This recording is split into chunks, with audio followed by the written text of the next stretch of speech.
All right. Thank you, gentlemen and ladies. We're going to have a conversation. It's going to be a very interesting one. Very interesting one in the sense that the thought lines, if we take them from this room, bring them into our individual spaces, is going to help us in the things we do. And so at the beginning of the year, we declared that 2025 is our year of tremendous impact. So I want us to reiterate that, because in Habakkuk it says, write the vision down so that as people see them, they can run with it. And what's tremendous impact? It means a profound, significant effect. You can describe it in various ways, but one refers to a significant effect, a profound or significant influence on something or someone. So what it means is that in our areas, we are going to have a significant influence. We're going to have significant influence in the lives of people around us, in our community, in our networks. The second definition talks about major consequence, a substantial outcome or result that arises from a particular action, event, or decision.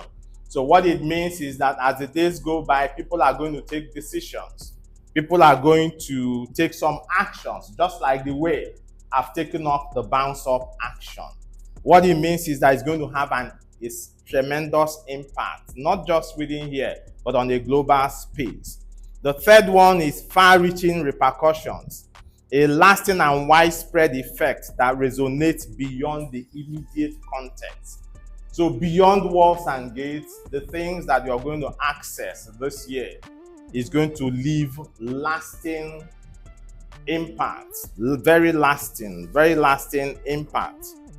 And so what are the characteristics of the tremendous impact that we have declared 2025 to be the year of? One is scale. Tremendous impact implies a significant scale of influence or effect. There's going to be a significant scale in the volume of businesses we do. There's going to be a significant scale in the volume of influence we have in our space as individuals and as an organization. Secondly is depth.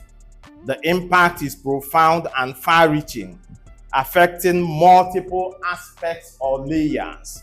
And so you see that the things we normally do, by virtue of the knowledge base that has increased, we begin to do them at different levels, that the depth begins to have far-reaching effect, that the little thing you used to do in a particular way, because of the new person that you are now, you begin to do them differently, that the impact goes global. And the third characteristic is duration.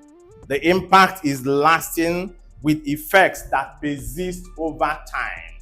Today, you see a lot of people who make reference to Steve Jobs. We talk about iPhone, you talk about iPad and all members of the i family. But Steve Jobs is no more. But the impact he has left on this earth is far-reaching. So that's what he's going to say, saying that things are going to come out of you as an individual. Things are going to come out of Walls and Gates as an organization that are going to outlive our lives. That generations yet unborn are going to read about us, and they are going to be amazed at the things we left this world for. So with that background, I want us to delve deeper into this, our year of tremendous impact. I want to start the conversation from Isaiah 62 verse 1. This Isaiah 62 is a scripture that for the past weeks, every day I read it. Every day I go to it. And then it says, I'll start from verse 1. I just need you to be patient with me so that we can understand the context in which this is coming. It says, for Zion's sake will I not hold my peace, and for Jerusalem's sake, for Walls and Gates' sake, I will not rest until the righteousness thereof go forth as brightness, and the salvation thereof as a lamp that burneth. In other words, our right way of doing things, the way we do things, the way we organize things, the way we process things. He says that it will go forth as brightness, and the salvation thereof, in other words, the solutions he has provided, will be as a lamp that burneth. The solution will burn off issues, burn off challenges. That when issues are presented before you, you look at them based on the way we do things. It burns off the issues as chaff. Verse 2 says, and the Gentiles shall see thy righteousness, and all kings thy glory. And thou shalt be called by a new name, which the mouth of the Lord shall name. In the house, when I am doing certain things and my wife wants to get my attention, she calls me Mr. Bounce Up. She calls me sweetheart, calls me all these names. If I don't respond, the next thing she calls me Mr. Bounce Up, and I turn and then she will laugh. I was in a discussion with somebody, one of my bosses. When I called his phone, he said, Mr. Bounce Up. I said, where did you get that from? He said, on a daily basis, I read your posts. So that's the summary. So the Lord is saying that based on what you do, He's going to give you a new name. That name is going to characterize who you are. Verse 3 says, thou shalt also be a crown of glory in the hand of the Lord, and a royal diadem in the hand of thy God. He said, thou shalt no more be termed forsaken, neither shall thy land, thy business, the things you do, anymore be termed desolate. But thou shalt be called Hephzibah, and thy land Beulah. For the Lord delighted in thee, and thy land, thy business shall be married. This is the aspect that once I get to it, something moves in my heart. He says, for as a young man marrieth a virgin, so shall thy sons marry thee. So shall thy sons, the things that came out of you, the services we render, the ideas that came out of you. He says that those things, they are going to marry you. He said, as the bridegroom rejoiceth over the bride, so shall thy God rejoice over thee. So you set up a business and things are coming up from the business. He's saying that the same way a man marries the wife newly and takes care of the wife is number one thing in his mind. That is the same way those ideas, those children that came out of you will take care of you. That before you make a call, before anything arises, it has been provided for. Those are the things that this scripture is saying. Verse 6 says, I have set watchmen upon thy walls, O walls and gates, which shall never hold their peace day nor night. It says, ye that make mention of the Lord, keep not silence. Verse 7, it says, and give him no rest till he establish, until he make walls and gates. He makes Kingsley, he makes Lawrence, he makes Jason, he makes Francis, he makes Emmanuel a praise in the earth. He said, give him no rest. He said, but why will he do that? Let's go to Isaiah chapter 66. You know, the Bible can be like mathematics if we're trying to solve an equation. Isaiah chapter 66, verse 10. Isaiah 66, verse 10 says, it says, rejoice ye with walls and gates, and be glad with her. All ye that love her, rejoice for joy with her. All ye that mourn for her. You say, why is he telling us to rejoice over walls and gates? He says, that ye may suck and be satisfied with the breast of our consolations. He said, that ye may milk out and be delighted with the abundance of our glory. You know, he says that this is a year of tremendous impact, that we're going to break forth on all sides. And then he's telling members of the team, he says, rejoice with walls and gates. He says, rejoice with all your heart for walls and gates. He said that you may suck and be satisfied with the breast of our consolation. In other words, that you may be able to suck out of the things that the Lord did in walls and gates, and be delighted with the abundance of our glory. Verse 12 says, For thus says the Lord, behold, I will extend peace to her like a river, and the glory of Gentiles like a flowing stream. He says, then shall ye suck, ye shall be borne upon her sides. The walls and gates will carry you on her sides, and you shall be dandled upon her knees. He says, as one whom his mother comforted, so will I comfort you, and you shall be comforted in walls and gates. Man, this is a powerful thing, man. He said, you shall be comforted. So what do I do to access this? We go back to Isaiah 62, verse 10. Isaiah 62 and verse 10. He says, go through the gates. He says, prepare ye the way of the people. Cast off the highway, gather out the stones, lift up a standard for the people. He said, go through the gates. He's not talking about you walking through this gate, though.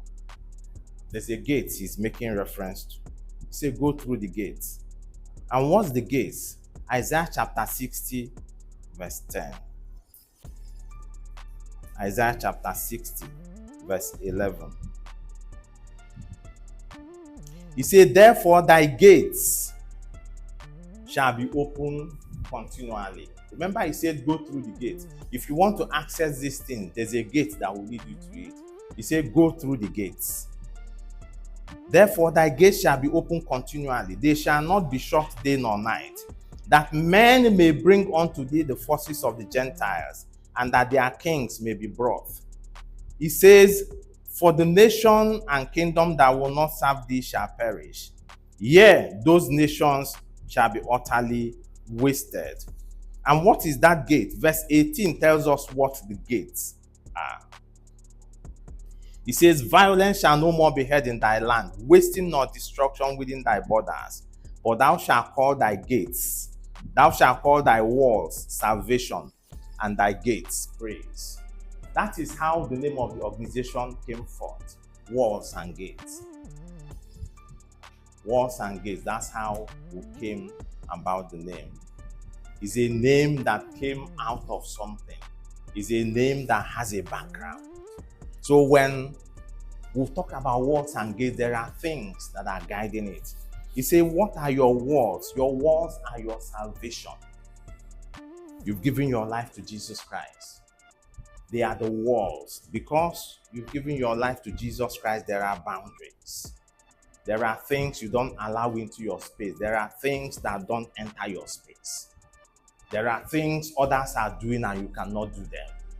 There are things that looks normal. You can't do them because there are boundaries. It says your salvation are your gates, are your walls. That's the things that is protecting me from a lot of things.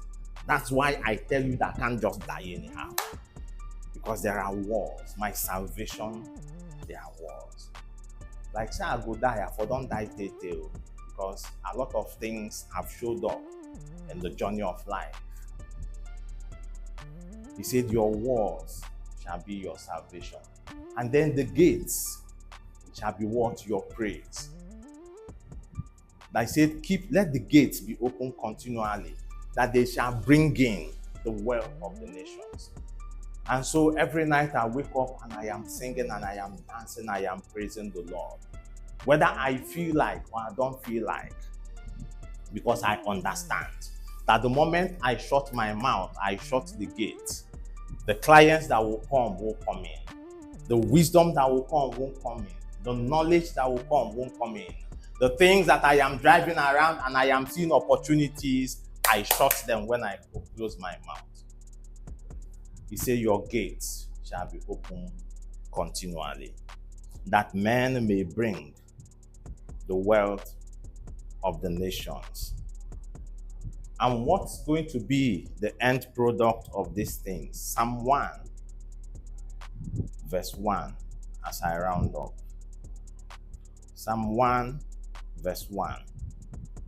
He said, blessed is the man that walketh not in the counsel of the ungodly, nor standeth in the way of sinners, nor seated in the seat of the scornful. Verse 2 says, but his delight is in the law of the Lord, and in his law doth he meditate day and night. Verse 3 says, he shall be like a tree planted by the rivers of the water, that bringeth forth his fruit in his season. His leaf also shall not wither. He says, whatsoever he doeth. That is why I am very, very sure that this bounce up movement, it has succeeded. Not that it will, it has already succeeded. As a tender plant, it has grown out of a dry ground, become a mighty tree that people from different parts of the world run into for access to wisdom, for access to knowledge and understanding. I was in a discussion yesterday with a very senior person, and we're talking, and along the line he began to talk about something, how they did this, how they did that. I told him, sir, hold it.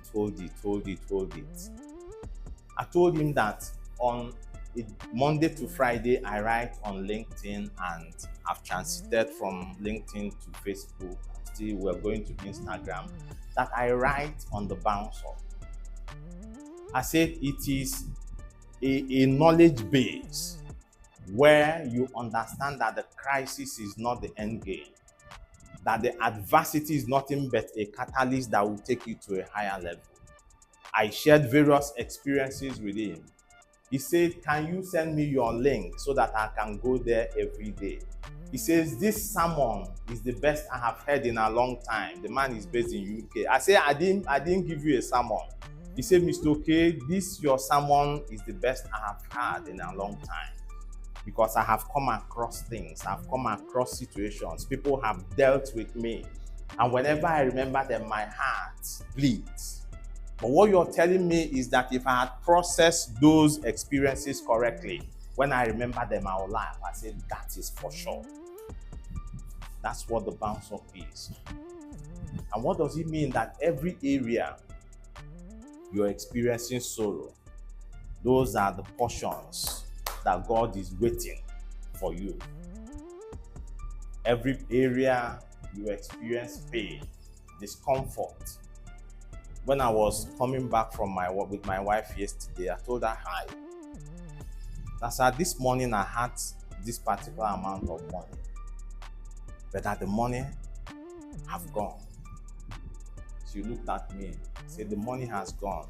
I had to give this to this, give this to this, give this to this, give this to this. I said, because when we were somewhere and somebody was talking, there was something that the person said that connected with my heart, that if you want this level of growth that you see in this place and desire in this place, you must do this thing. So I took money I had kept aside for something and gave it to that. That's why it tells you, rejoice with walls and peace. You see people that are doing massive things, you don't get envious, you begin to rejoice. What you do is that in the place of rejoicing, you begin to suck out of them. You listen to their teachings, you go in their midst and you see the way they do things. And then you have an understanding of how to replicate the same thing in what you're doing. And so we are the mirrors that the world sees.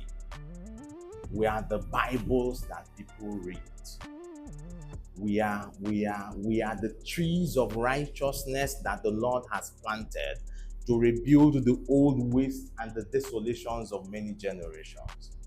And the starting point is your family. You start with your family, you move to your extended network, you move to your town, you begin to scale it up. Like I normally say, there are people that wouldn't go further in life until you arise, until you bounce up. There's no two ways about it. We are not victims. I keep saying this. We are not victims. We are solutions. We are change agents. We are the answers to people, answers to the problems that are presented by people on a global scale. And what do? We go into our closet, we shut the door, and we begin to pray. When we come out from our place of prayer, we'll tell you this is what we're going to do. It cuts across all sectors. If you're in digital marketing, you come up with content and your content is going viral. The clients are calling. Who are these guys doing these things for you? How are they doing them? You come up with designs and they are saying, wow, who did this design? You build a website. They are calling you from different parts of the world. How were you able to do these things? You say, whatever he sets his hands upon shall prosper. So it's another new week to showcase the stuff that we're made of. If there's any area you feel things are not going right, go inside, shut the door, and begin to praise and to worship the Lord. What you're doing is that you're opening the gates to that area so that men can come in for the Lord to comfort you. Walls and Gates is a multi-billion-dollar corporation. Whatever we hear, whatever we see now is the growth process. It's part of the growth process. When we moved here, we were sitting on paint containers. We don't sit on paint containers anymore. At a point, it was myself and Chiedu. It's no longer myself and Chiedu. At a point, it was just this part that we were using. From here, we have moved to this. We'll keep expanding. Before you know it, we'll buy the next compound. We'll buy the next compound. I've told you people that we bought 7 plots on this line. 7. I've told you the people that will sell. I've told you the people that wouldn't sell.